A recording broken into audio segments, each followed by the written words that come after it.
Hello and welcome to Moneyline. I am your host, the best podcast host in the universe, Steve Cully.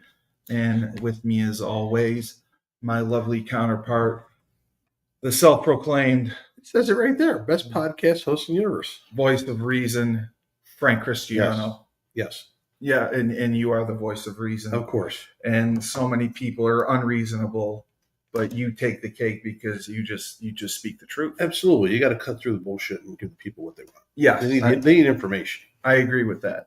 And there's been a lot of bullshit going on the last week or so, especially with the new season of the NFL free agency beginning, new ownership, new coaches, and it's all turning into a somewhat of a cluster. A lot of surprises going on. I would say the biggest would have to be Geno Smith being traded to the Raiders. Yeah, I didn't see that. And committing, for $40 million. Why? I just didn't see them getting rid of Geno Smith. I mean, Oh, here's a guy who the last 2 years has proven, he's there in the top 10 as far as production in the NFL at the quarterback position. So, my understanding that they didn't want to give him a long-term contract. But here the Raiders turn around, trade for him, and drop some cash for him. I don't think the Raiders gave him a super. The Raiders gave him 4 years? No, I think it was 2. I want to say it was 2, maybe 3. It was 2 or 3. Maybe right in the middle there, but still, that's probably something Seattle did not want to do. Well, what were their other options? I mean, Well, I think they could have rolled with him if they would found a way to kept Lockett. Their option was Sam Darnold. They just signed Sam Darnold today.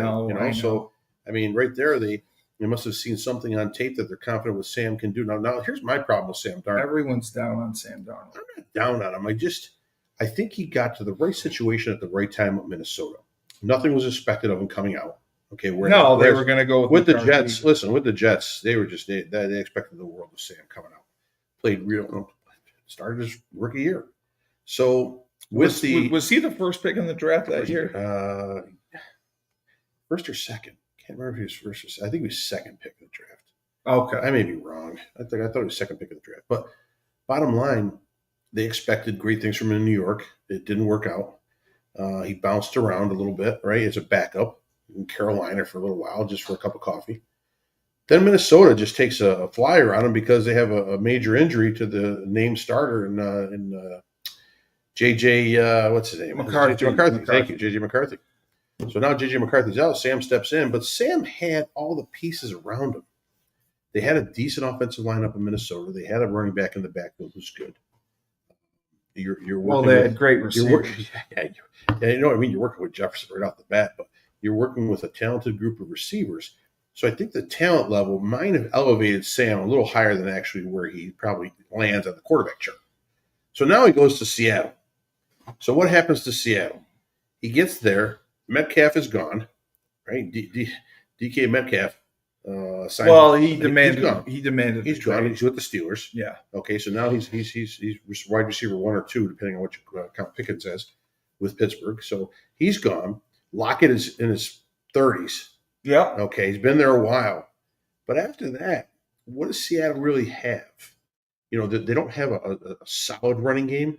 They don't have a dependable. They rotate a couple backs in the backfield. I mean, Charbonnet was almost like their best running back last year, which I don't know how high is at the level either. But he's stepping into a situation in Seattle where it may bring him down the scale again as a talent, as what to show. So I'm kind of weary about Seattle dropped $100 million. Oh, I know. Dropped $100 million on Darnold. That's a lot of cash.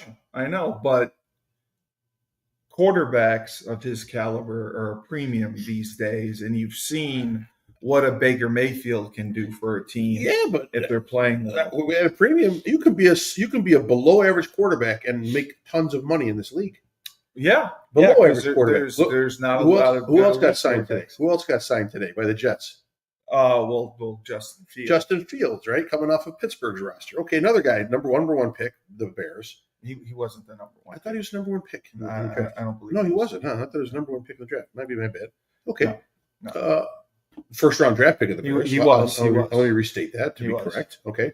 So he goes. He has Very limited success in Chicago. It was bad.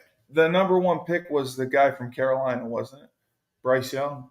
Yeah, maybe you're right. He was 2 then. Maybe Fields was 2 Yeah. or 3. You might be. You're correct. Yeah, because Carolina took Bryce Young, which I don't know. Oh, Bryce Young had a strong end of the season, so maybe he's coming around now. You got to realize they throw these guys into the fire. You're a rookie coming out of college. You're supposed to fit into an NFL system with NFL guys that have been there for a long time, gel and be successful. It's hard. But Justin Fields bounces around Chicago, comes to Pittsburgh as supposedly as a backup, ends up starting because of injury and gets in and out of the lineup all year because of injury or change of pace because Pittsburgh wasn't really happy with what they had at quarterback. And now he signs a 2-year, $40 million deal with $30 million of it guaranteed. It's a trophy. The agents, they should be commended for doing deals like this. It's amazing to get that kind of money out of teams. Well, he showed very little promise. I know he played a little bit with Pittsburgh last year. Yeah. But to command that kind of money, and you're going into a worse situation in New York, Yeah, where quarterbacks go to die. They do. You do have a new staff. You've got Aaron Glenn. It doesn't matter. Aaron Glenn's a defensive-minded coach. I'm not gonna fall into that trap. I'm gonna be optimistic about the Jets. The Jets do have talent in the offensive position, except the O-line. I think the O-line needs some revamping. They need help. But they have a solid backfield. They have, Devontae Adams is gone to the Rams now for 2 years. But I still think they have, you got Wilson, and you have some talented young kids around him. You've got a tight end. I think the Fields could be okay, if they get he gets the right guy to help him out. And the defense for the Jets is going to be strong. So, yeah, they've had a strong defense. So, they've just been consistent. I just think, and with Glenn being a defensive-minded coach, he'll have input there too as well to make them better. So I think I wouldn't be too down, but I'm more amazed at the money, Steve. I'm amazed at the money. The cap went up like $30 million. Yeah, but that's like, listen, if it's a bag of dog shit, it's a bag of dog shit. We want to pay 20 or you want to pay 30? I pay 20. It's dog shit. The going rate right now for an NFL starting quarterback is $40 million. Yeah, right. Sometimes $50 million. Right. So you're saying they cheated? Fields got cheated $20 million. I'm just $20 million a year. What it is. Mahomes isn't getting paid that much. Right. His 10-year, $400 million deal doesn't look so glamorous anymore. No, but Josh Allen restructured his contract to take less money. Mahomes is a guy like Tom Brady. Tom Brady never really was not the highest paid. He was happy to adjust his contracts to help the salary cap to allow the team to sign better players to allow them to consistently be in the playoffs. So I think that's part of Mahomes' strategy and ideas, and I'm sure that he'll be compensated down the road. And Brady, for all the deals he gave New England and hometown discounts, what did they really surround him with offensively, other than the year they had Moss and Welker? Listen, he had crap. No, I mean they literally piecemeal together year to year, but they had a knack for finding players that fit what they wanted. Yeah, to do. System. They were system what guys. I mean? Like White in the backfield. That guy was fantastic. He was catching the ball, running in clutch situations. Hogan at wide receiver. We talked about Welker. We talked about Amendola, right? Amendola, yeah. So and of course you had Gronk there for most of the years. It was Ben Watson for a while, but you had Gronk. So you're talking about guys that really fit what they were looking to do. They were never really a home run hitting team. No, they were never a home run hitting team, but man, they could move the ball. Brady didn't have a super strong arm to throw the ball downfield. No, he was just smart with knowing where to go with it. Absolutely. But Sam Darnold, I think. What do you last? Sam Darnold. As soon as you put the name out there, I think Ashes is another reclamation project. Ashes to gold overnight. It's because he was with the Jets. If they put him anywhere else, he probably would have had more success. I can't disagree. Baker with Mayfield, that, if he was with the Browns, a dumpster fire. Yeah, he had 4 head coaches in 4 years, 4 coordinators in 4 years. Yeah. What do you think is going to happen? Right. There is zero continuity. I agree with that. And I don't disagree with that. Teams give up on quarterbacks so fast now. They get 2 years tops. And Well, they then give it's done. them no time to sit and absorb the game. No, they're And either that's the they're mistake thrown these into teams the are fire. making. That's Yes. the mistake. You know who the Browns signed today? That quarterback? Kenny Pickett. Kenny Pickett. How about that? Yeah. Now watch Kenny Pickett step in and be good. I never thought Kenny Pickett was bad. You thought he was bad. I never thought he was bad. I just thought he was. You thought he was a reach for a first rounder. Yeah, I do. I still do. I wish him success. I like him. I just don't. I think he's gone above and beyond. He was a good quarterback in a bad class. Yeah, and, right. and that's why he ended up as high as he was. Yeah, I agree with that. But the Seahawks, I mean, if you are purely looking at it from a numbers standpoint and evaluating the quarterbacks, Geno Smith to Sam Darnold, you would say the Seahawks upgraded the position. No. You wouldn't? No. Okay. I wouldn't, because numbers-wise, Geno Smith threw 21 touchdowns, 15 interceptions last year. Sam Darnold threw 35 touchdowns, 14 interceptions, and 4,000 yards passed. Metcalf and Lockett were injured probably half of the year. Exactly. So they didn't have. So Seattle had no primaries. Right. Seattle's running game wasn't strong. So basically, you could defend the pass against Seattle much easier than you would have to worry about the run. Right. So it's different situations. I don't throw numbers in. I throw comfort level. So Geno Smith just looks comfortable in that system, in Seattle's system. He was. Right. He's comfortable in the system. He's successful in the system. And he was Pete Carroll's guy. Right. So even with Carroll gone, he's comfortable there. The numbers can be comparable. Sam Darnold had a fantastic receiving core. Yes. Backs in the backfield, good old line, great coordinator. I mean, bottom line, he had the Cadillac. I shouldn't say Cadillac anymore. Cadillac's like a backwards brand. Well, like a Hummer. He had the Hummer of offenses to step into and play. So I think Darnold's numbers are a little inflated. So I don't go by numbers. And Darnold did not look comfortable in the playoff game. Well, that was the knock on him. Right. And if he had played better in the playoffs, then they might have jumped through hoops and signed him for $40 a year. Now, the other question becomes Brock Purdy. What is going to happen with him? Because some are saying that he could command $60 million a year. Some are saying that he's not worth that. Yeah. I don't think he's worth $60 million. But on the other hand, what else is out there? Yeah. Where do the 49ers turn to right now, since basically he's got one more year left. Right. But contract, and unless they want to start with a rookie again.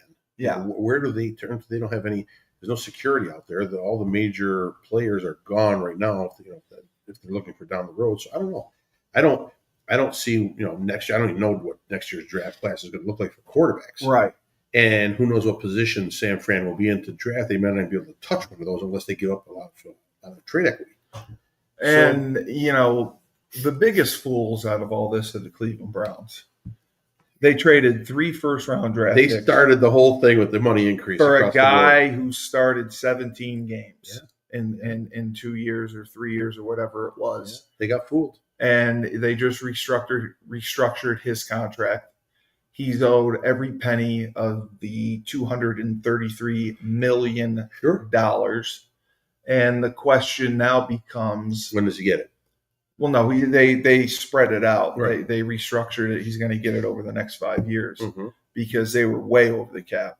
They give Myles Garrett the highest paid contract ever for a defensive lineman. Yeah, they had to.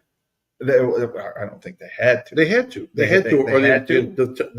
The fan base would revolt. The fan base would revolt. They've already revolted. Yeah, but pretty sure they've revolted. They revolt in an amnesia kind of way. Amnesia. So Cleveland yells and screams. They say the team sucks when they leave the stadium. They come back the following week because they forgot all about the week before. Well, amnesia. That's what any season ticket holder does. No.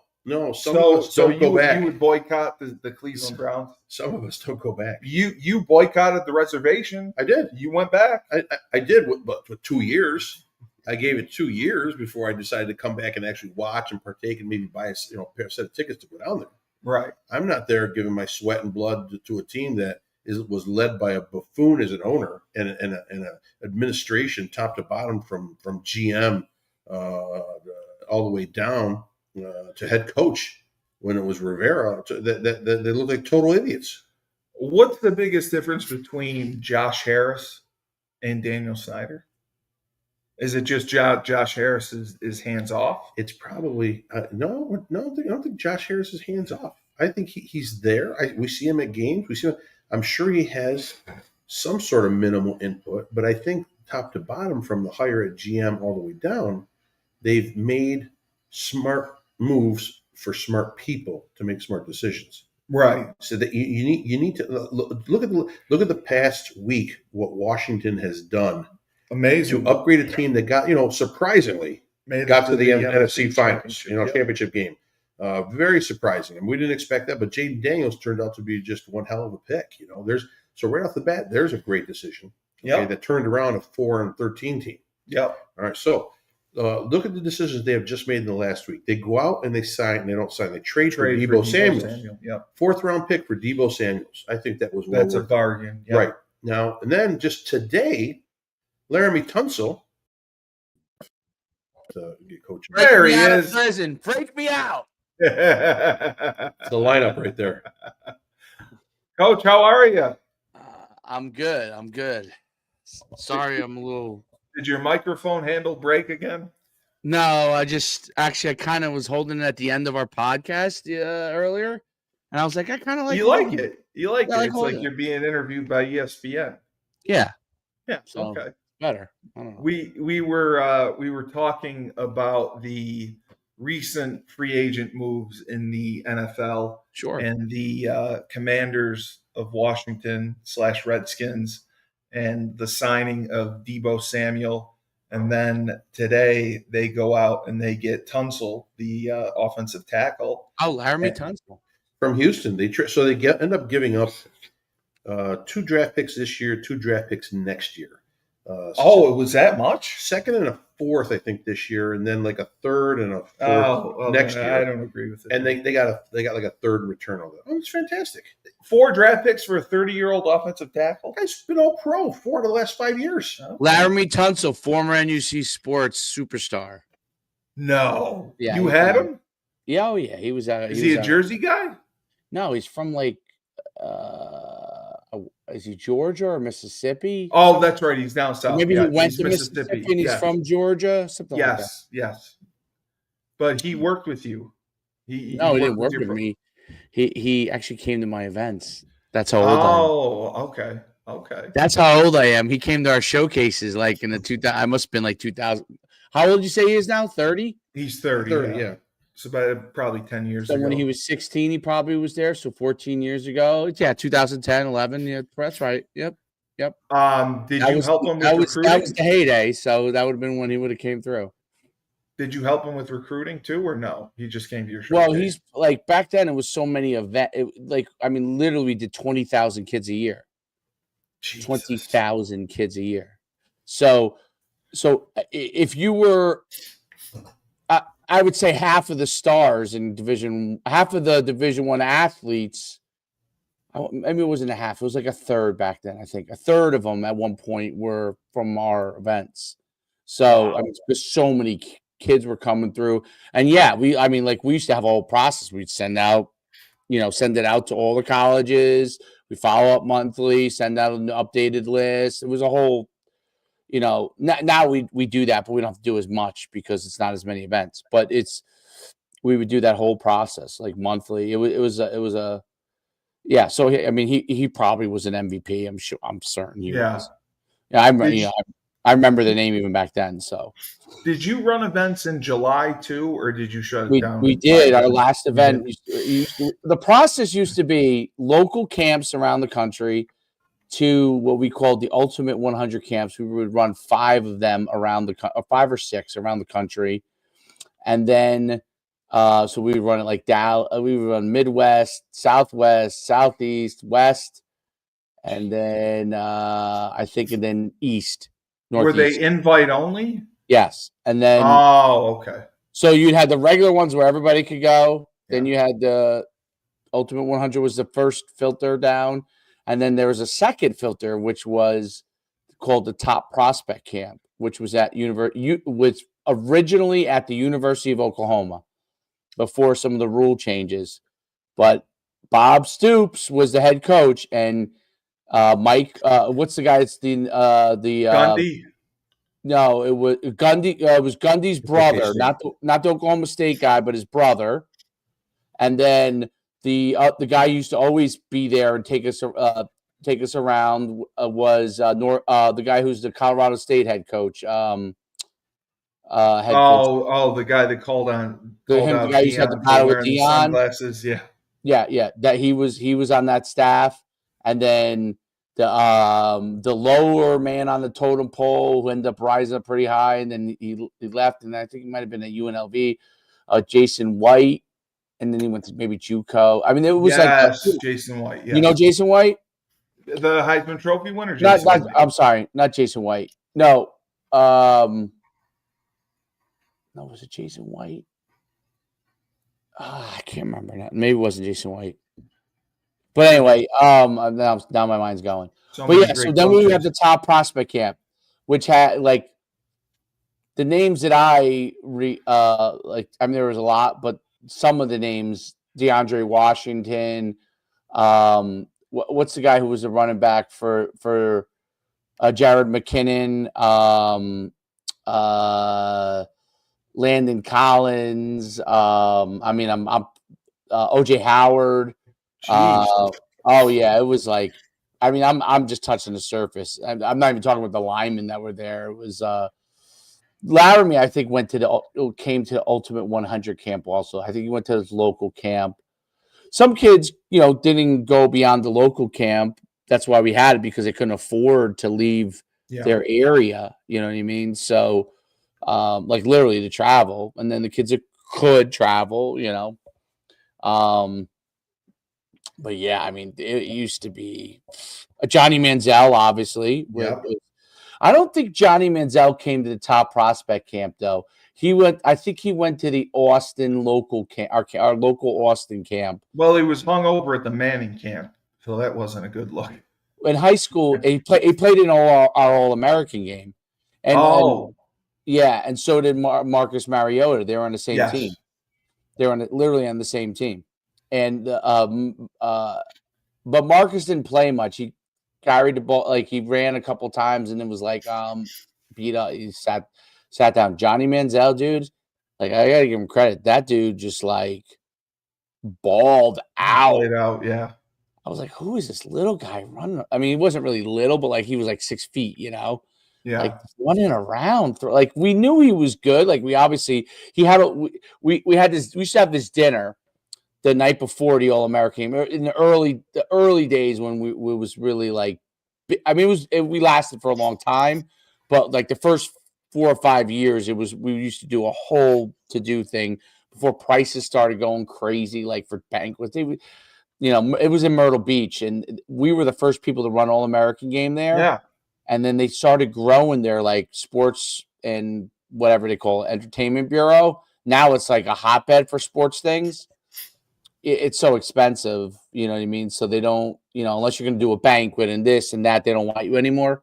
So, because I remember when they pushed us out of there, like in like 2018 or 19. But yeah, we used to run this banquet, and Johnny Manziel, we got an award. So did Marcus Mariota. But Johnny Manziel got like the top, I think the top player of the year. He had counted for 70 touchdowns his senior year. No, I remember, but I thought he didn't go to like a massive high school, like a big he went to Tivy High School, which was like the equivalent. I don't know how New York is, but like I would say New Jersey would be the equivalent to like a Group 3 school. Maybe smaller, maybe a Group 2, probably a Group 2. Wow. They were. I think 3A back then. So that's small in Texas, 3A. So that's probably like a group 2 in New Jersey, which is pretty small. Not small at my high school. My high school was group 1 in New Jersey that I went to. But he was like that. They went there because that was like in their area of Texas. That was like a pretty good football program. And the father wanted him to get the discipline because the guy was a disciplinarian. He probably knew that Johnny was a little bit of like probably when he was young. But he knew the guy was, and he played. I think Johnny Manziel played from the time he was like a sophomore on, and but his senior year, 70 touchdowns. I think he ran for 30 and threw for 40. I mean, those numbers are like 70 touchdowns. No one scores 70 touchdowns in their career. Two careers in high school. Yeah. He scored in one season, accounted for 70. I've never heard of any. It's almost as crazy. Actually, I think it's more crazy than what Derrick Henry did in high school. I mean, his senior year, he rushed for 4,500 yards. Yeah, Derrick Henry his senior year, but 4,500 yards. 4,500 yards. Insane. That's insane. Is that insane? Yep. It's insane. I mean, Derrick Henry came to my event. We used to host an event at Yulee High School because the high school coach knew that Derrick Henry was coming there. He came to our event in 8th and 9th grade, and then after that, he didn't. I think we were still hosting it there, but he was just hanging out, But he came in 8th and 9th grade.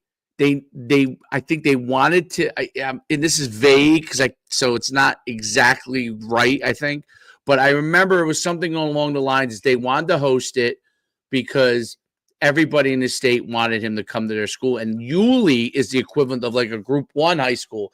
Like you might have seen him talk about it maybe on the Pivot podcast where he talks about his high school where they were the champs, but they wanted him on ESPN, so they paired them against some team, and they just got killed like 50-7 because they're a tiny high school, literally a tiny high school who happened to have, and they were good, but a small school good. You know what I mean?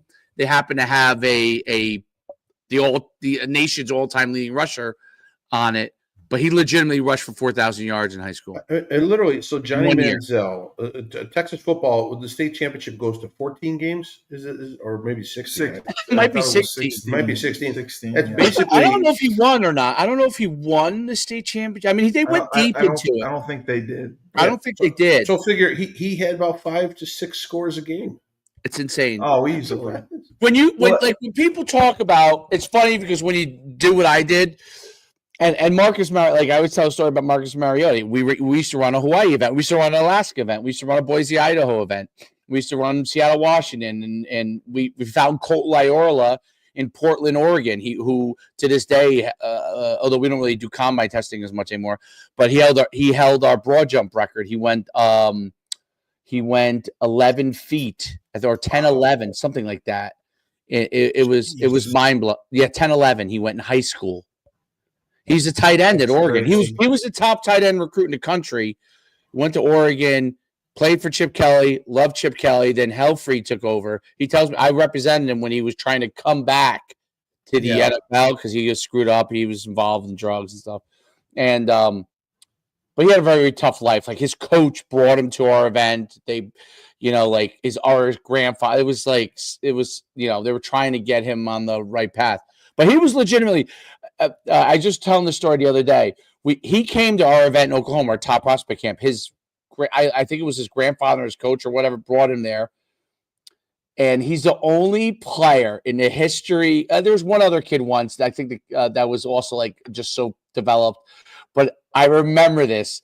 So when Colt was going from one drill to the next, he took his shirt off and was running. It was like one of these movies, but he was a 16-year-old kid at the time running, he's an Adonis. Okay. 6'5", 230 pounds, jack, rip fast, all this stuff. It was embarrassing because you were watching 40-year-old women, the moms, when he ran by, all the moms' heads went. They turned. He was built he looked like a 28-year-old man at 16 years old. I mean, I always thought he was a great kid. He just, unfortunately went down the wrong path, and he loved Chip Kelly, wasn't a huge fan of Helfried. Helfried wasn't a huge, or whatever, it was Helfrich or whatever, wasn't a huge fan of him. That didn't work. That's why he came out early. He shouldn't have came out early. But he was unbelievable. Found him in Portland, or I think it was Portland. No, it was Salem, Oregon. And then Mariota, we ran the Hawaii event, and the guys who went out to Hawaii, when they ran that event, by the way, they loved it, going out there. And when they ran the event in Hawaii, Marcus Mariota, like it's like we had this kid as a quarterback that got every award. He ran like 4.49 in the 40. I'm like, what? And he was like Jeez. 6'4" and like 200 pounds. I'm like, what? A quarterback? Like this is, now you see, now you really know a lot of these things much more because the services there's like 4 of them now, like, Rivals 24/7 on 3. All started by the same guy, by the way, and just sold it and then started a new one. He started Rivals, Shannon Terry, sold it, started 24/7, sold it, started on 3. How brilliant is that, by the way? That guy's worth an insane Just keep amount of money. making money. Just keep Same making money. business. As soon as his non-compete, he would do like a 1 year or 2 year, whatever their deal was. Basically, take the cash, start the same exact thing, just better. Well, he knew the secret sauce. Of course, he did. He knew the formula on how to make it work. Brilliant. Yeah. Brilliant. We were talking about the quarterback situation, how Geno Smith is with the Raiders now. Sam Darnold goes to Seattle. 110 million, right? Yeah, and wow. It seems like these teams miss on these quarterbacks and give up on them too early. Was it Drew Rosenhaus? Who was his agent? Oh, it's got to be somebody like that. God. Do you think that Johnny Manziel could have resurrected his career? I don't know that Johnny Manziel, just from listening to some of the interviews that I've listened to with him. Yeah, he didn't really care. I don't know that he was as into football at that time. No. Even though, listen, if he was 6'5" screwing around like he was, he probably would still be in the league. He would have gotten more of a chance, yeah. But at his size, if he's not putting everything into it, I think, even though he was obviously incredibly talented, but, I think the defensive ends are too fast now for you to kind of screw around and be that kind of a player. Whereas, listen, if he was playing 15 years earlier, he probably could have half screwed around like he was and had a 10-year career, but not now. Those defensive ends are too fast. They just walk you down. These guys walk you down. They're too fast. Yeah, you don't think he could have succeeded regardless? I don't know. I think if he didn't go to Cleveland, he might have had a chance. Yeah. I think if he stayed in Texas, that's why they were saying Jerry. Remember the whole thing with Jerry Jones was going to take him in Dallas. Yeah. Honestly, I thought Dallas or Houston would I'm not that Houston had to pick it, but Dallas or Houston, those would be places that would be fine. He's a Texas kid. He's not from the Dallas area or the Houston. He's literally a Texas, born and bred in rural areas of Texas, oil, and I think he probably would have done better there. But who knows? I mean, it's and I think if NIL was around back then, even though he was getting NIL, anyway. He would have broke every NIL record there ever was. I mean, there was no. It's funny because when he was running it. When he became the Heisman Trophy winner, the year before he got arrested, I think, as a freshman. Next year he won the Heisman Trophy, or maybe he was right. I don't remember if he was right. I don't remember what it was. But what he was doing at Texas, he did the exact same thing in our All-Star game. If you watch the highlights, if you pull it, you could probably pull it up on YouTube and you would see the highlights of him at the it was at the time called the All-World game, and he's doing the same thing, dude. He's running around and throws a strike like when he was doing it, it was like, I don't know. I felt like it was the first time I had seen a high school kid that could move around like that and then still set their feet and throw and just put it in there on a rope. As athletic and as great, Marcus Mariota was big, athletic, all those things. That's helped to make him what he was. Johnny was not he wasn't even thick. He was if he walked by you in high school, he looked like a regular person. He looked like a golfer. I mean, Yeah. it wasn't like he didn't have muscles. He had muscles, but He like loved the golf. Yeah. he wasn't like literally. He was 180 pounds, maybe. Yeah. You know, That's I mean, just crazy that they give up on a first round pick so but they do soon. it all the time in the NFL. I mean, Now they do. Yeah. That's the mistake. I don't understand why they don't learn from this.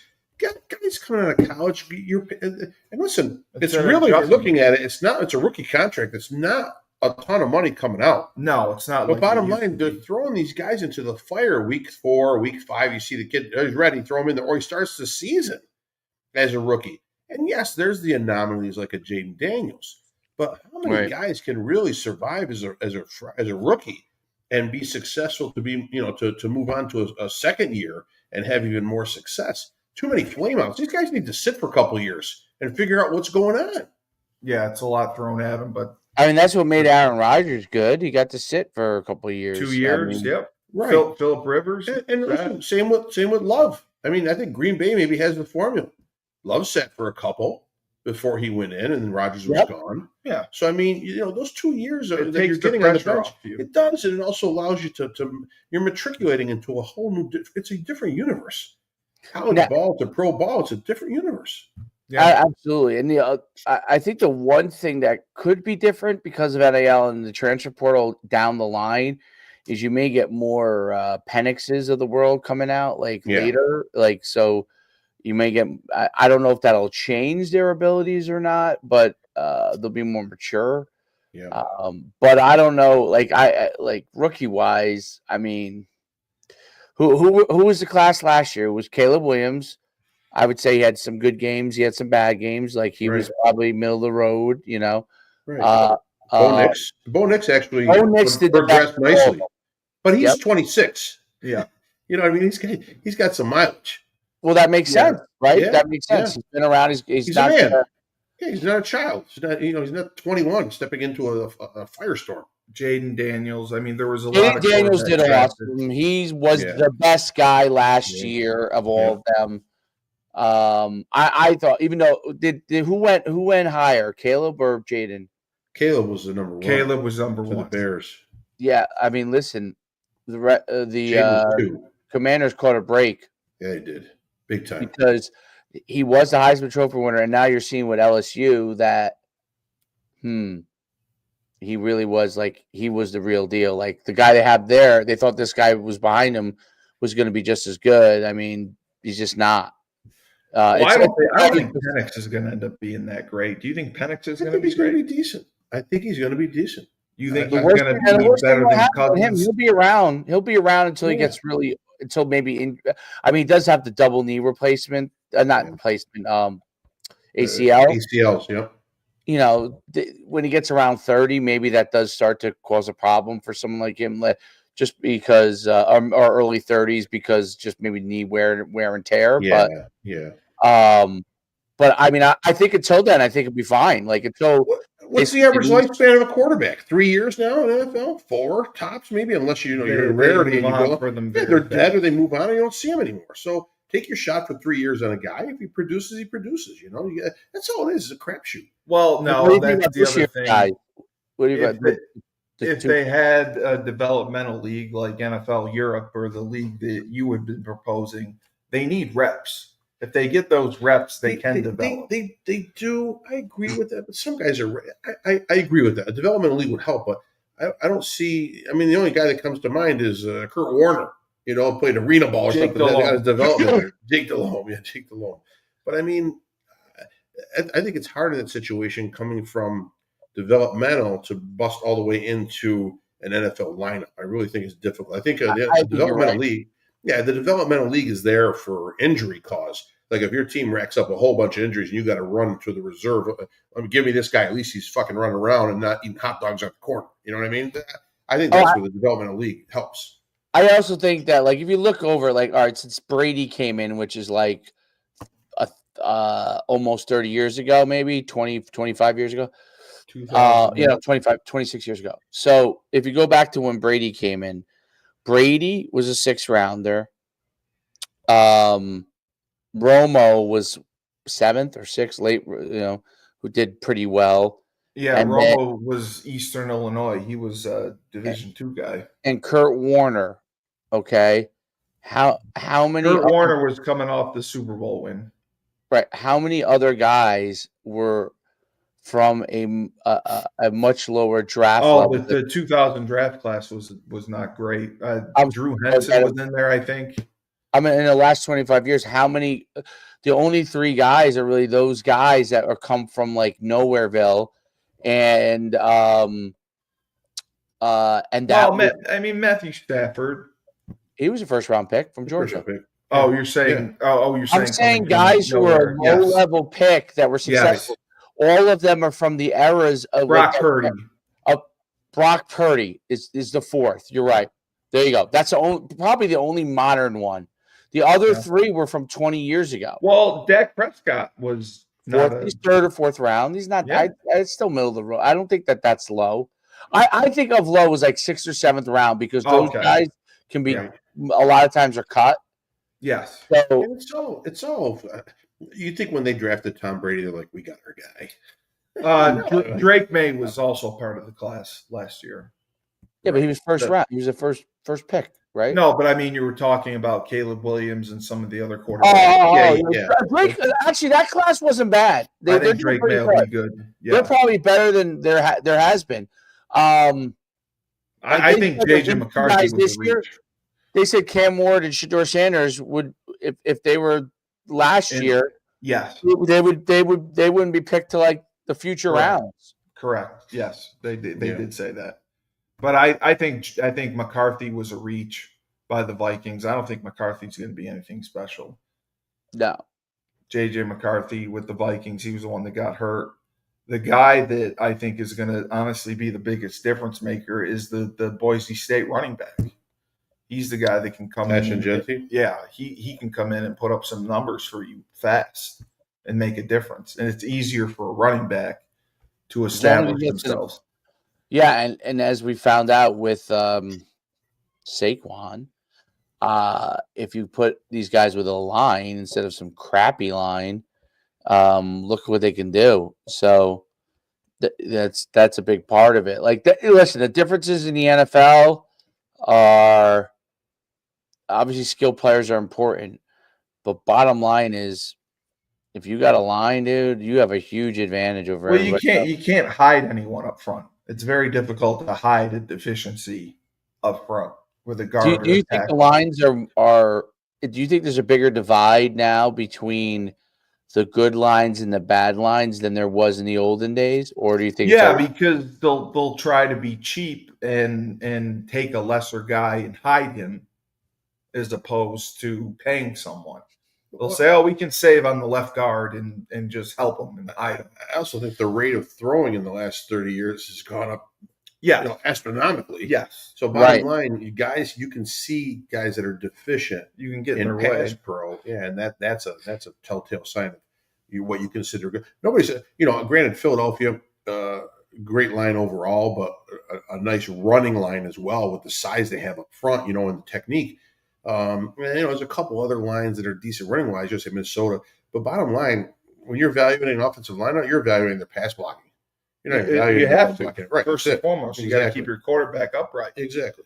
The teams that lose their quarterbacks, their seasons are over. I mean, it's completely done. Yeah. So that's a huge deal. But we were talking about Sam Darnold, Geno Smith. Frank disagreed with me. Sam Darnold had 35 touchdowns, 14 interceptions, 4,000 yards passing. Geno Smith had 21 touchdowns, 15 interceptions, but he did have a 70% completion percentage. And Frank still thinks Geno Smith's the better quarterback. I do. I think right now Geno Smith will. And now, granted, let's backtrack for a second. Do I think he's going to be the better quarterback in the Raiders system? I don't think so. I don't know how that fits yet. Well, it's right in Seattle. Well, I think it's Pete Carroll. I think people in Seattle, Geno was comfortable. He never looked phased, rattled, pressured. Well, this was the first year he had a down year. Right, but I wouldn't even consider this a down year. We talked about it before. DK Metcalf and Tyler Lockett were out for half the year. Right. So he had no primaries to throw to, in a crap running game. It wasn't a great running game. When Charbonneau's your best running back, you know that's an issue. So I mean, I think Geno Smith will come. I think Sam Darnold is the anomaly because he's only there for 1 It year. was just a 1 year fluke. He shit the bed in his other couple locations. Okay, so granted, He a cup of did. coffee in Charlotte, but bottom line, I think that he had a great core receivers around him. He had a good running game around him. He had an above average offensive line around him. It was a perfect fit to allow him to shocase some of his skills. shine, So yes. he got assistance from everybody around him to make him look better. Now he's coming to Seattle. Metcalf's gone. Yeah. Lockett's another year older. Yeah. Okay. I don't know what they've improved around them. So bottom line, offensively, he's coming into what could be a much lesser valued There's going to offensive be a lot talent. on his shoulders. Right. To Right. So I think he may struggle. Whereas Geno Smith was comfortable there. I thought they should just re-sign Geno Smith, but they don't want to give him a long-term deal. But I don't know what he got from the Raiders. What did he get? 2 years from the Raiders or 3? He didn't get a ton. I thought he got 4 for some reason. Well, if he got 4, then he did well. Because I mean he's 34, right? But I'm going to double check. So I just feel Geno wasn't the problem for Seattle. I think the problem for Seattle was they need a line. They have a couple rookies at tackle. Both tackles are rookies. I think they need a little help at line, and they need a running game. Ashton Gentry would be perfect for them. There's a team that needs a number 1 running back. I don't know who Ashton. Yeah, and I don't think they're high enough to be able to get him. He'll probably be off the board before Seattle would pick. Well, he's going to be one of the highest drafted running backs in a while. And right. I wanted to ask you because you've had a love affair with Najee Harris. Yeah, the Steelers aren't picking up his option. No, they're not going to. No. I don't understand that one. Well, because did he just not have a good? I think he's not an explosive back. Right. He's a steady ball carrier. He doesn't have explosive speed. He's great tackle to tackle. But I think he's better than that. Maybe the Pittsburgh system may not be right for him either. I don't know. In the Pittsburgh system, everybody's jamming up on the line on him defensively because they're not great at throwing the ball. Russell Wilson did a couple spurts here and there, but they lack that downfield passing game to be effective to open up the run game a little bit. So I think Najee Harris is a great back for a team that that needs a back. There's Seattle could sign Najee. So yeah, I think that's an option for them too. Yeah, Darnold's deal is for 3 years. 3 years, he 100 got or 100. He got a 3-year deal, $100 million, $55 million guaranteed. Great agent. So great agent. That's not a ton of money. Frozen? No, he's not frozen. No, okay. I'm here. Oh, okay. Sorry, I thought you were frozen. You were looking down. It said you must be reading. My bad. No, he's not. He's not frozen. But and then the question still becomes: are the Rams going to trade Matthew Stafford? No, they signed him. Oh, they did restructure his deal. Yep. Stafford's there. They brought in Devontae Adams. So now he'll probably take the place of Cooper Kupp. Cooper Kupp will be released if no one trades for him. Cooper Kupp is an attractive item right now for teams that are lacking receiver strength, without a doubt. So that's a great fit. It was Justin Fields who got a 2-year, $40 million deal from the Jets. Right, $30 million guaranteed. Dave, what did you think of that? The Jets going with Justin. Great move. Out of everyone, they go with Justin Fields. Well, my guess is that they like losing. They're buffering for another high pick. That's all they know how to do. Lose. It really is. That's all they know how to do. Are they going? I think he'll put up numbers. I just don't. He's never put up numbers. Running wise, he will. Oh, running wise, he will. Yes. They'll have 2,000-yard rushers in the backfield. Yes. It'll be him and Hall, or him and who's the other kid they got there? I like the other kid better. Damn, I can't remember his name. He's big. The Jets are they're a dumpster fire. I mean, there's no other way to put it. I mean, they really are. It's a sad state of affairs there. I mean, Aaron Rodgers. Wait a minute. So they didn't like Aaron Rodgers, so they went with okay. By the way, that's going to be your next Steeler quarterback right there, Aaron Rodgers. Yeah. I hope the Giants jump back in and try to get him. No, I think the Giants will get Russell Wilson. I think you'll see Oh Wilson be God, please traded no, once they sign Aaron Rodgers. please They'll no. they'll get rid of Wilson and he'll be a Giant. Well, Russell Wilson's not under contract, is he? I thought he was. I thought he had a 2-year contract coming in. Okay, So I didn't know he I had. thought he was under contract. I didn't know he was under contract. I mean, not be. Well, the other question is Daniel Jones. I wonder where he's going to end up. He'll be in Minnesota. He's a free agent technically. Don't though. resign him. Oh, you think they'll resign him? What if McCarthy shits the bed? I think McCarthy will shit the bed. I don't think Yeah, McCarthy's he that hasn't great. been active in a year. How do you throw the guy under center and tell him to start taking starter snaps? So maybe Daniel Jones is there. They said that Minnesota was actually impressed at what Jones had done for them in the short while he was there, as far as in practice. So who knows? I think they'll sign him. Dave and I were talking earlier. I read an article on ESPN about NIL deals from the SEC, the Big Ten, and the Big 12. Yeah. They disclosed, or someone got a hold of the NIL contracts. And basically, you sign away your NIL rights. The school can do whatever they want to make their money off of you. You don't get a dime of it. You get paid by whatever they pay you for the NIL. Right. But so jersey sales, things they like get that, it's all nothing school. It's all Yes. school. It's okay. But the other thing they're trying to do is to limit the transfer portal. Yeah. And basically, if you leave before your agreement's over, you can be forced to pay back your NIL money. Yeah, They're trying to I don't do think that. There's anything wrong with that either. The whole thing? Yeah, I think it's fine. You're getting paid. I think a percentage of it, but not the whole thing. The whole thing. You signed over your image and your your Yes. name and everything Yes. to the school for money. Yes. They're paying you. Well, really, the school's not paying you. It's the independent. Right. Well, in some cases, the school will be now because this is the first year they can pay through. That they can pay through. Right. Okay. So the school's paying you. They've bought you. You're their employee. Basically. Well, there's the clause. You're not an employee. That's the thing. That's what the agents are complaining about. That they're not considered employees by the schools. I think you're an employee. I'm not saying you have to fall under the school rules of education, of academia. But bottom line, you do fall into getting a check from the school. So if you're getting a check from the school has the rights to do whatever they want. They want to sell jerseys, it's theirs. Maybe a percentage, you're right. That wouldn't be a bad idea to give something back to the kid, especially if he's popular. I mean, you're going to sell a ton of stuff. Maybe he gets a little kickback on that. But I don't know. And to keep players, for me, I don't like the whole revolving door. No, I don't either. It's too much. I don't either. I'm for the players. I'd like to see them get money. But the revolving door gets too confusing after a while. Well, even Dave said this on the 60 Minutes interview with Hurley last night. Yeah. Hurley said that 50%, right, Dave? Yeah, I saw that. 50% of his team has talked to other schools and could be leaving. Right. Yeah. And 50% of a basketball team. Jesus.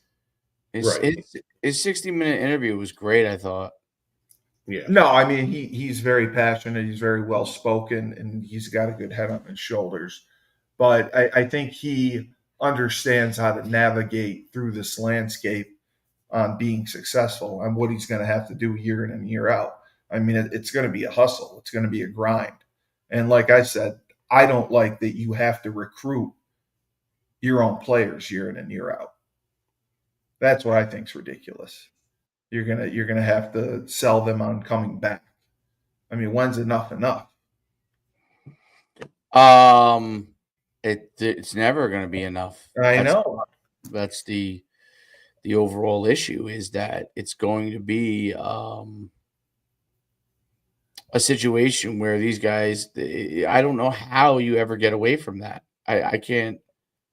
Well, unless Congress steps in and legislates it. I just think there needs to be an NIL cap for every team in America. Well, there is for the Jets are going to give Justin Fields $40 million. I don't want to talk about it. Yes, they are. $30 million guaranteed, Dave. It's unbelievable. Unbelievable. He's done nothing to earn that kind of money.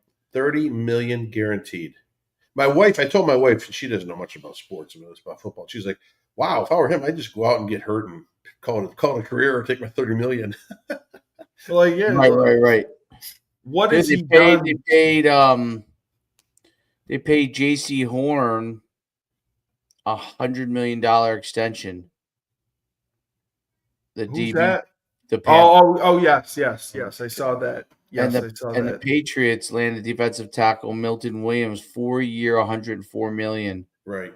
I saw that. Well, that's because And the the salary cornerback, cap's 3 way years, up. $60 million. Right. That's because the salary cap's way up. My God. Dave, when did you officially stop running the camps altogether, the showcase camps? We Was still it run them. 2018? We're still running them. We're just not running like what we ran. But not high school kids, I thought. Oh yeah, the underclassmen camps. Yeah. Couple years. Last year was the first year we really kind of started going away from it. And is it because that most of the schools run their own one-day camps anyway, that kind of took away from kids going to your camps? Part of it. The other part of it is kids don't want to get timed. Oh, they won't run? They don't want to run, dude. You can't They'll go to your camp and they won't run? you can't get no looks running a 5.140. They don't want to run. But the other issue is everybody runs a camp now on every corner. Yeah. And then I think the final overall issue was I don't think I changed to adapt to where the recruiting part was changing at the time. So I thought I did. I thought I pivoted properly, but I didn't pivot enough. What do you mean as far as filming the camp or getting the film out there or? No, I had nothing to do with the Oh. recruiting side of it. Had to do with Oh. the customer side of it, like what the kids start after Oh. COVID. So the year of COVID and after, we had like a resurgence because people wanted to go out and compete. Yeah. So it's the same thing that happened in almost every other industry, just like the restaurants, like Yeah, like Frank at Tony's, he's booming. Booming what? Frank's got to line out the door. What am I booming? $2 slices? I'm booming? Come on. Get out of here. But like the delivery and everything. So it was kind of always kind of in line with that. Like we were first camps to really open up in our area and then around the country. But then what was already going on then came back. Like what was starting to go on in 2018 and 19 then started to come back in 22 and 23, meaning just there's more 7-on-7. Right. I mean, even we're running, like now I'm running, I think I have 6 tournaments this year. Yeah. I'll pop next year. I think I'm going to go to like 15 to 20. So 7-on-7 is more lucrative than doing the camps or the combines and that sort of thing. You get more bang for your buck, and that's what they want. The kids want that. The parents want that. They're team oriented. It's much more now. I would relate it to I don't know if I want to relate exactly to AU, but kind of like more. I would say maybe more like AU, but where the teams travel and everything like that. Yeah, they're club teams and they travel and they play in tournaments. It's like AAU. It's bigger than an individual going to a basketball evaluation, or much more like a lacrosse. Even like lacrosse is the same way, and baseball, with the show, they have individual showcases, but like it's not the same thing. Now, football was unique in the sense the combines are obviously going to be biggest in football, but the market just changed. Like if you're listen, it comes down to how many things can you do as an athlete, right? So if you're traveling 7-on-7, because we have our club, if you're playing 6 or 7-on-7 tournaments from in the South from January to let's say April, in the Northeast from like March till the beginning of May. Right. that's the time that you go to a lot of showcases. So if you're doing that 6 weekends out of a possible 12, that leaves you with 6 weekends to maybe go to a showcase. So that means that there's not many time you probably play if you're playing another sport and you're in high school. How many weekends do you have available? Maybe 2, Yeah, maybe to go to yeah, a showcase, maybe. And that means that out of all the events, you have to choose yours, right? Whereas before 7-on-7 became big, I think 7-on-7 is the biggest part. And we were a part of the launch of 7-on-7, believe it or not. We at one time ran like 70 tournaments, but they were smaller. They were like one size fit. Well, it's different now. Now it's by age group, like AAU is. But yes. but yeah, once that became the thing, that changed showcases significantly because simply put, they can't be everywhere, kids. No, no. So if they're here this weekend, they can't be with you. There's only So 24 hours in a day, too. there's only 24 hours in a day. There's only 2 days in a weekend. They're only going to go to one place on one tournament in a weekend, unless someone's really, really determined, I guess, parental wise. To Were take it. college coaches coming to your tournaments They, too, as they well, or couldn't. no? They can't. They I mean, can't, right? D3 coaches always could, Yeah, but no, you can't. You can't. You can't. You still can't. but D3 you coaches would film can't. it and send it out. No, so originally we were focused purely on the results because it was a combine, so it was a numbers thing, and it was an MVP thing, and who the top guys were, and all that kind of stuff. D3 coaches could come. Isn't that just a tease? Like, hey guys, we have Well, nothing to offer there's no you. restrictions. Right, Yeah. we have nothing to offer you. So why don't you guys come here and look at these kids that you're not going They're to. not going to come. They're like, it's funny because I see guys always like these new showcases now. It's funny how like people try to regurgitate the things that already failed. Like I see them like, oh, we're gonna have college coaches at the camp, and we're running a combine, and I'm, Yeah, no college there's a coaches. couple, there's a couple of big ones, but I'm like, that's gonna eventually phase out because as soon as parents get wind, there's only D3 coaches there, they're not coming. I'm like, we already went through this exact issue 7 years ago. Like, well, now they're just going through it. They just put lipstick on a pig and change. It's a different company. You do it. You do a showcase in Maryland. Here we go. We have Hobart, Western Connecticut State. Yeah, I'll be right there. But when we used to send it out, so back when what was great about what we did originally was underclassmen. So they were more interested in number. College coaches wouldn't bother. We're going to bother anyway. They wanted the numbers and who the best guys were, the MVPs, the list of the Right. top guys and the numbers of the kids, so they could sort through it and be done. This is who we were interested in starting to recruit. Boom. That's how it worked. It worked like a charm for literally 10 years. And then with 7-on-7 came in, and what basically happened too is you were going to have people. So what people didn't realize about it is like we used to get like in Houston, we had 900 kids one time, 900. So On how many different fields? we were on 2 full football fields. Pros practice fields were around 2. Oh wow!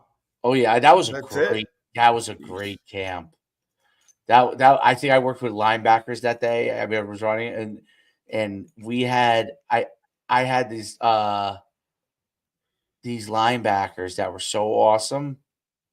And my favorite was there was a guy that was 5'8" linebacker. Yeah, gosh, I can't believe I forgot his name. He played at Rice, ended up playing at Rice, and then I think he finished at SMU. Wow! For like grad transfer there. He was 5'8".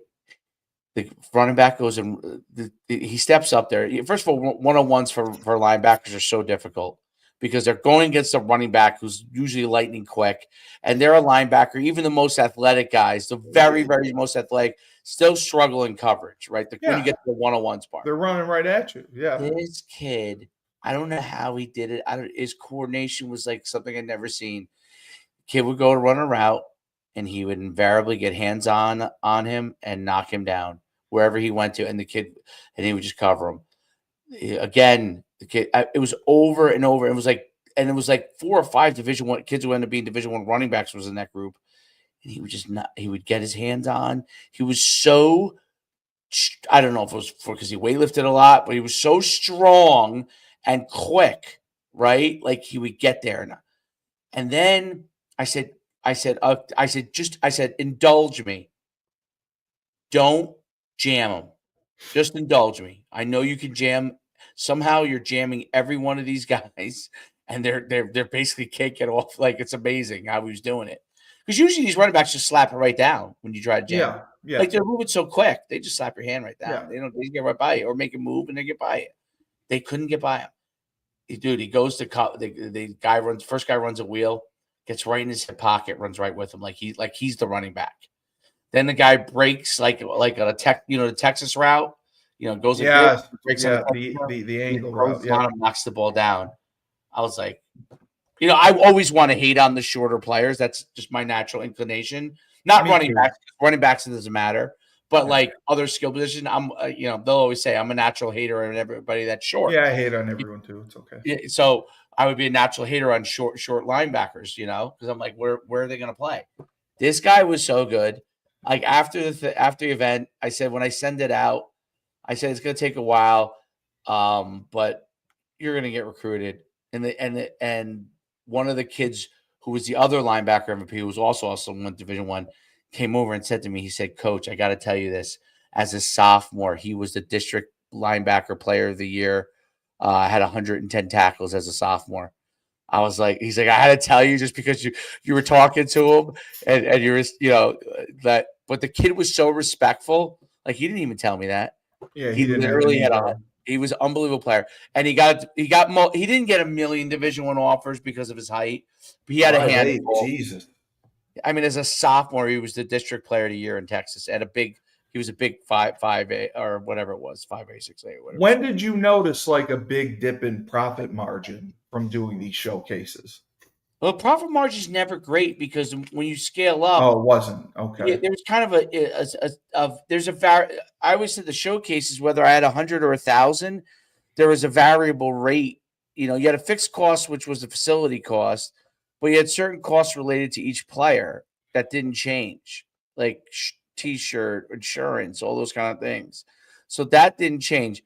And you would scale up coaches. So at 900 kids, we were going to have 1 million coaches I was paying. Whereas at 100 kids, I'm going to have 1/10 the number of coaches. So it was kind of the only thing that you could get a better deal on basically was the facility. But there was a variable cost. And in order to get 900 kids there, we used to spend, and I'm not kidding, this is the truth. When we did, I think we did 1.9 in just from camp revenue, 1.9 million. I don't remember which year it was, but there's like 2 or 3 year run where we're like between 1.9 and 2.3, I think, million. We were spending $750,000 on Google ads a year. Wow. So it was not like, that's why I say it's a scale up, scale down thing.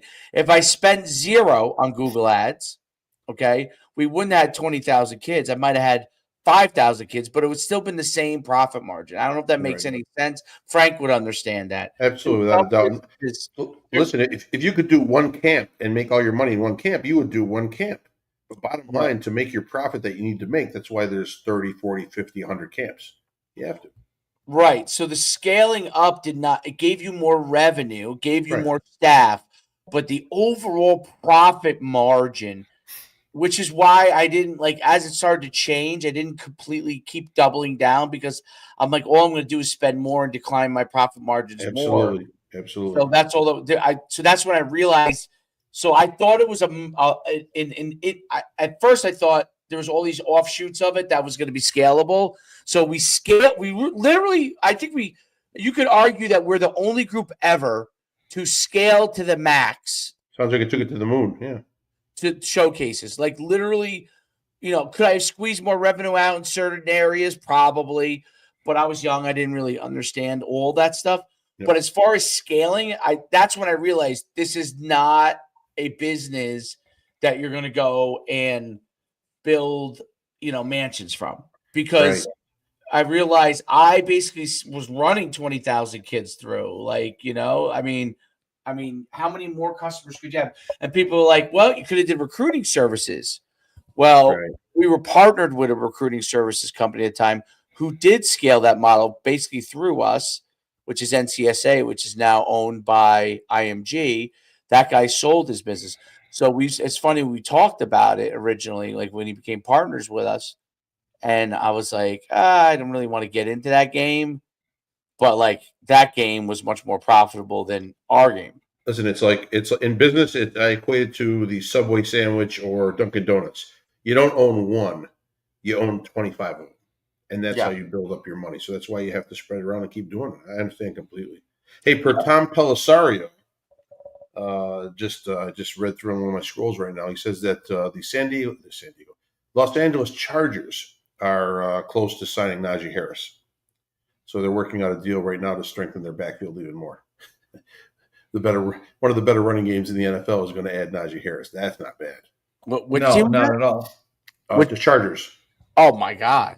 Yeah, with Dobbins and with Edwards, and now add on Najee Harris. Well, I think running in the NFL, what Philadelphia has shown, if you can run the ball, Works. It works, dude. Yeah, because who's practicing? Who's practicing in practice? You practice stop the run? Nobody practices stopping the run.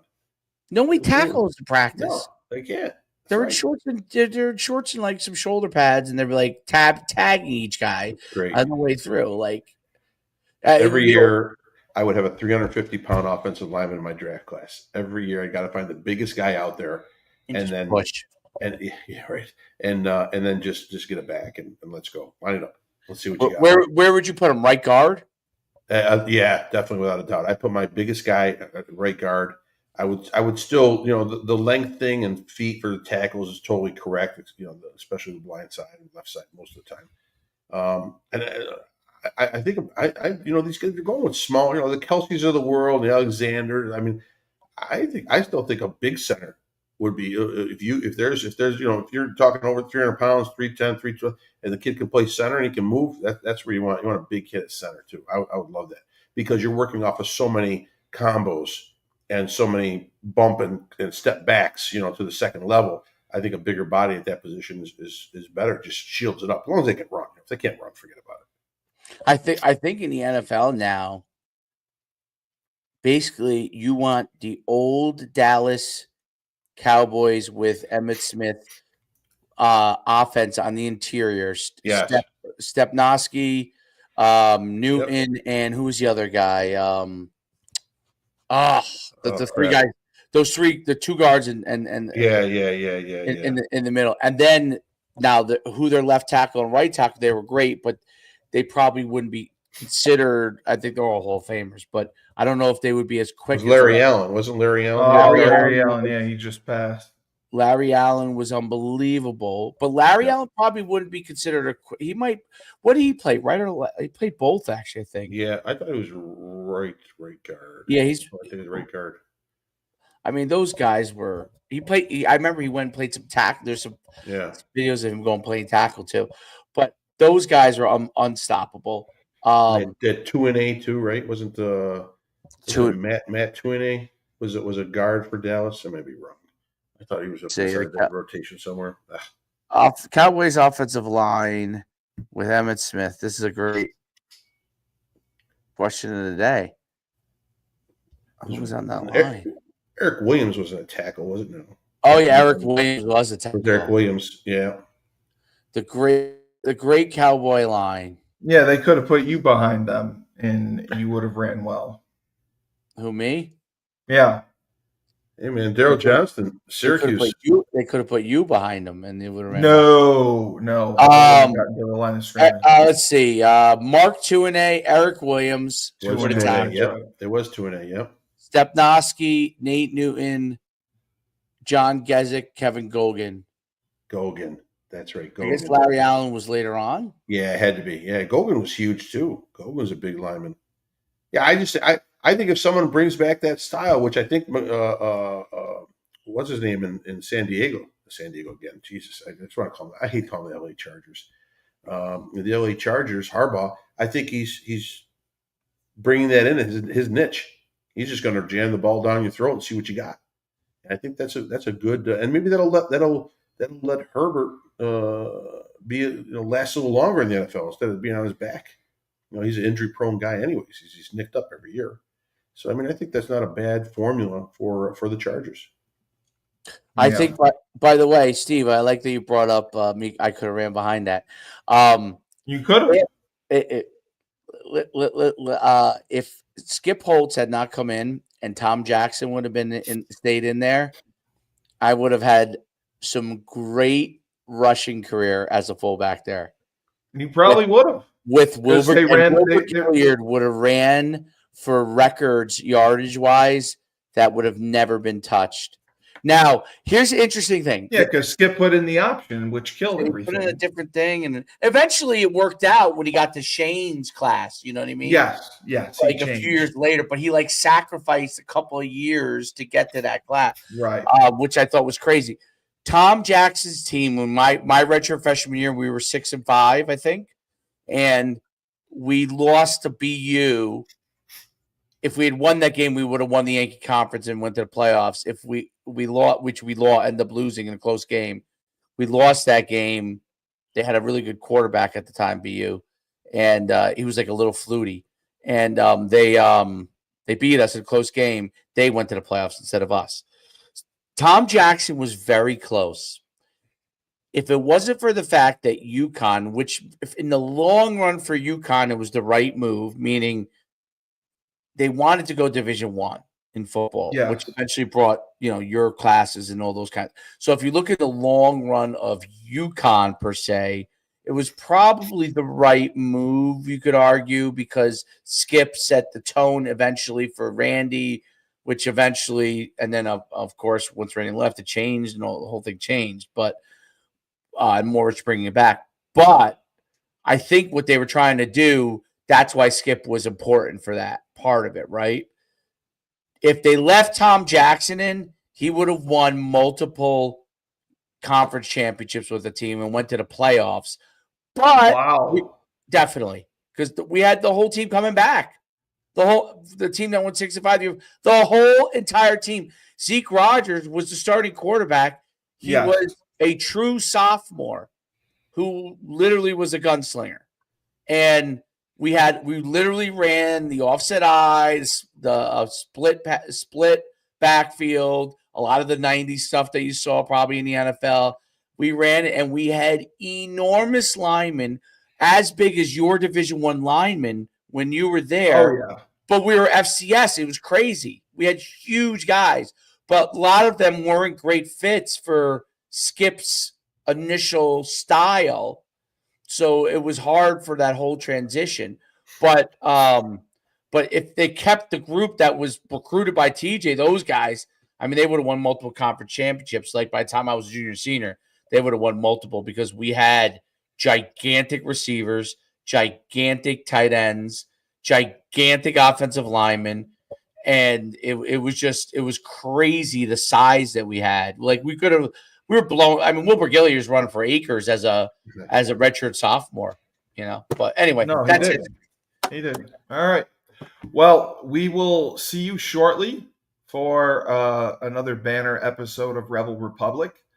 This has been Moneyline with the voice of reason, Frank Cristiano, of course, and the asshole himself, Coach Schuman. And remember, he's making up for last week for the lack of confidence we had. When my friends didn't stick up for me. What happened last week? Yeah. It doesn't matter. It doesn't matter. It's okay. Oh, yes. That's self-inflicted, my friend. Self-inflicted. Thank you. I appreciate. Don't blame others when it's self-inflicted. I appreciate the support. Self-inflicted. What did you say, Dave? Some guy is in India is enjoying a Ruth Chris steak right now. Well, listen. You know what? If you think about short got a million views, by the way. What happened? Well, I put that as a reel, and it got a million views. Oh, you got to send me that. I got to see that. But it's hilarious. You know what I wanted to say? If you think about it from a standpoint of you were doing good for society, someone got us for a steak in some impoverished country. You know what? I gave back. He's like That's USAID. what I'm saying. I gave back. He's I You did. gave back. USAID. You were that wasn't your intention, but you did. Right, but I did. You unintentionally gave back. And you know what? I'll sleep better at night. Do you feel better about that? It's a gold star for me. That was part of the That's it. You're going to heaven, baby. Oh, part no. of $58 billion USAID. That got me in. Yeah. That got me in. That got me in. Good for you. All right. So remember, life gives you lemons. Don't make lemonade. Take 2 oranges. Trade him in.